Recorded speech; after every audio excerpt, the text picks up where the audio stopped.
এই 500 জন Hunter মাইনক্রাফটের smartest প্লেয়ারের বিরুদ্ধে লড়াই করবে। আর যদি ও লড়াইতে 1 ঘন্টা টিকে থাকতে পারে আর এই আইল্যান্ডটা এসকেপ করতে পারে, তাহলে ও জিতে নেবে $25,000। চ্যালেঞ্জটা শুরু করে দাও। চলো চলো চলো চলো চলো। জুড লোকে হারিয়ে দাও আর জিতে নাও $25,000। আমরা জুড লোকে কিছুতেই টাকাটা দেবো না। যাও যাও যাও যাও যাও। ওরা এসে গেছে জুড, গুড লাক। আমি একটু ওদের গ্রুপ তৈরি করতে দিই, তারপরে আমি মরুভূমির দিকে পালিয়ে যাব। ওখানে আমার অনেকগুলো ট্র্যাপ করা আছে। আমি তোমাকে প্রিপেয়ার হতে 100 ঘন্টা দেব। আশা করি প্ল্যান করে নেবে। ও মাই গড! এক গাদা লোক জুটকে মারার চেষ্টা করছে। তুমি কি একটু মজা করে বলবে? না, আমি ঠিক আছি, আমি ঠিক আছি। এটা রাখো। ও টাটা। ও!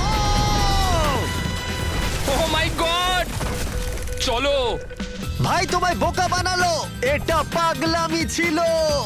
ঠিক আছে, ওকে মারো, ওকে মারো।